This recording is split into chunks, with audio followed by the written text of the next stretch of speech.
అదే RTV app వార్తల్ని క్షణాల్లో చదివే అవకాశం ఉంటుంది. ఒక న్యూస్ పేపర్, ఒక టెలివిజన్ ఛానల్ మీ చేతుల్లో ఎప్పుడూ ఉంటాయి.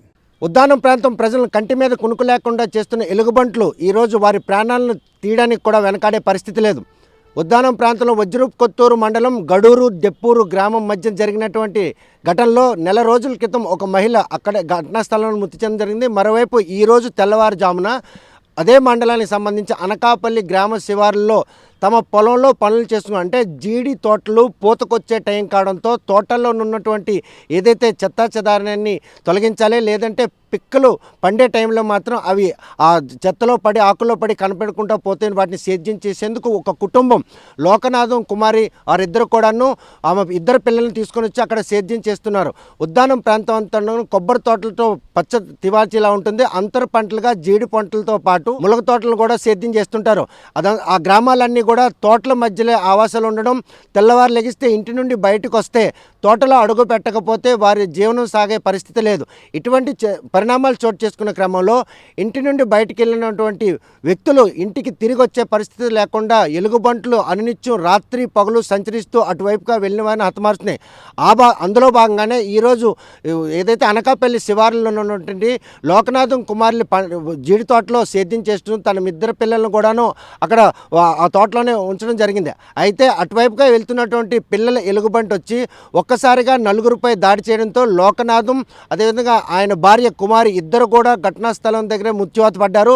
మిగిలిన ఇద్దరు కూడాను తీవ్రంగా గాయాలు కావడంతో పక్కల తోటలో ఉన్నవారు వీరు వేసినటువంటి కేకలను విని అక్కడికి చేరుకునేసరికి ఎలుగుబంట్లు అయితే అక్కడి నుంచి వెళ్ళిపోయాయి. కానీ ఆ ఇద్దరిని మాత్రం సంరక్షించడంలో వారు మాత్రం సక్సెస్ అని చెప్పుకోవచ్చు. మరోవైపు చూస్తే ఏదైతే ఎలుగుబంటి దాడి చేసిందో ఆ ఎలుగుబంటిని కూడాను హతమార్చినట్టు మనకు సమాచారం ఉంది. గతంలో కూడా పదుల సంఖ్యలో ప్రజలు ప్రాణాలను బలికొన్నటువంటి ఎలుగుబంట్లు రోజు రోజుకి వాటి సంఖ్య పెరుగుతుంది. రోడ్లపైకి వచ్చి వాహనాలను అడ్డగించడం, అదేవిధంగా రోడ్లపైకి వచ్చి వాహనాలను వెంబడించి వాహన చోదకులను గాయపరచడం, క్షతగాత్రులు అయితే లెక్కలేనంత మంది ఇప్పటికే ఆ ప్రాంతంలో ఉన్నారు. మృతుల సంఖ్యలు రోజు రోజుకు పెరుగుతున్నా కూడా ఈ ఎలుగుబంటిని ఇక్కడ నుండి తరిమేయాలి జూక్ అని చెప్పి స్థానికులు ఎన్నిసార్లు అటవీశాఖ అధికారులు ఫిర్యాదు చేసినా వారు మాత్రం నిమ్మక నీరెత్తినట్టుగా వ్యవహరించడంతోనే ఈరోజు వీరి ప్రాణాలు వాటి చేతుల్లో హరించిపోతున్నాయి అనడంలో ఎటువంటి శక్తి లేదు.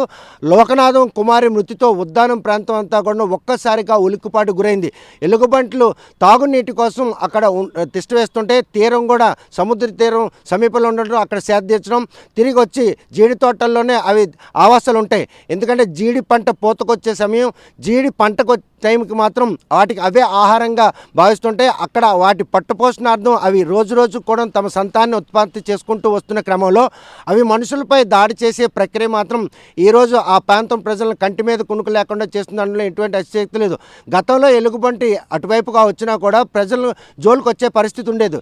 కాకపోతే ప్రస్తుతం మాత్రం ఎలుగుబంట్లు మనుషుల మీద దాడి చేసి వారి ప్రాణాలు హరిస్తున్నా కూడా అటవీ శాఖ అధికారులు వాటిని తరిమేందుకు ఎటువంటి ప్రయత్నాలు చేయకపోగా ప్రజలకు మాత్రం వాటి బారి నుండి తమను తాము రక్షించేందుకు ఎటువంటి చర్యలు చేపట్టాలని అవగాహన సదస్సులు నిర్వహిస్తున్నారు. కానీ వాటిని మాత్రం తరిమేందుకు ఎటువంటి చొరవ చూపించట్లేదు. అంటే ఏదైతే ఈ వన్యప్రాణి సంరక్షణ సంబంధించినంత వరకు వాటికి సంబంధించినటువంటి ప్రాణాలను హరిస్తే చట్టపరంగా ఉంటుందన్న ఉద్దేశంతో ప్రజలు కూడా వాటిని ప్రాణాలు తీసేందుకు వెనకాడుతున్నారు. కాకపోతే అవి మాత్రం ప్రజల ప్రాణాలను ఇలా బలికొనడం వారిలో ఆగ్రహావేశాలు కట్టలు దించుకుంటే ఒకవేళ అటవీశాఖ అధికారులు కనుక అటువైపు వస్తే వారిపై దాడి చేయడానికి కూడా ఆ పరిసర ప్రాంతాల గ్రామాల్లో వెనకంచి వేసే పరిస్థితి లేనట్టు పరిణామాలు చోటు చేసుకునే ఈ క్రమంలో ఆ ఎలుగుబంట్ల బారి నుండి ఆ ప్రాంతం ప్రజలను కాపాడాలి.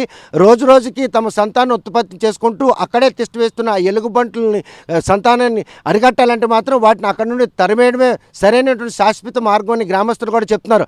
ఈ పరిసర ప్రాంతాల్లో మాత్రం ఇప్పటికే ముగ్గురు పట్టపెట్టుకున్నటువంటి ఎలుగుబంట్లు రేపు జీడి పూత టైం ఇది, రేపు కాపుకొచ్చే టైము ఇంకెంతమంది ప్రాణాలు హరిస్తాయి. తమ ప్రాణాలని ఇలా గాలికి వదిలేసే విధంగా అటవీ శాఖ అధికారులు వ్యవహరిస్తున్న తీరు మాత్రం తీవ్రంగా బాధిస్తుంది. ఇక గ్రామాల్లో ఉండాలంటే భయం వేస్తుంది. చీకట పడితే ఇంటి నుండి బయటకు వచ్చే పరిస్థితి. ఎందుకంటే గతంలో కూడా ఎలుగుబంట్లు గ్రామాల్లో చొరబడి దేవాలయాలు అదేవిధంగా పాఠశాలలో కూడాను తిష్ట వేసే పరిస్థితి.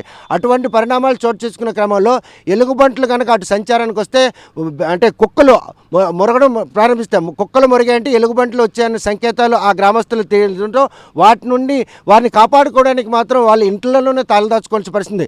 ఇంటి నుండి చీకటి పడితే బయటకు వచ్చే పరిస్థితి. పగల సేద్యం అంటే తోటల్లో సేద్యంకి వెళ్ళినటువంటి కూలీలు కావచ్చు, రైతులు కావచ్చు, కావచ్చు, ఎవరైనా తిరిగి ఇంటికి వచ్చినంత వరకు కూడాను భయం వేసే పరిస్థితి ఉంది. మరి ఇటువంటి పరిణామాలు చోటు చేసుకున్న క్రమంలో ఉద్దానం ప్రాంతంలో నివసిస్తున్నటువంటి గ్రామాలు భవిష్యత్తులో గ్రామాలను ఖాళీ చేసి వెళ్ళిపోయే పరిణామాలు మాత్రం మనకు స్పష్టంగా కనిపిస్తుంది. ఇప్పటికైనా అటవీ శాఖ అధికారులు ఏదైతే అనకాపల్లిలో జరిగినటువంటి ఈ ఘటన ఉందో ఆ ఘటనని సీరియస్గా తీసుకొని ఎలుగుబంట్లు పట్టుకొని జూకు తరలించే ప్రక్రియకి శ్రీకారం చుడతారా, లేకపోతే ఈ ఎలుగుబంట్లు బారిన పడి ప్రాణాలు పోగొట్టున్న నిమ్మకు నీరెత్తినట్టు వ్యవహరిస్తారా అన్న విషయం వేచి చూడాల్సిందే.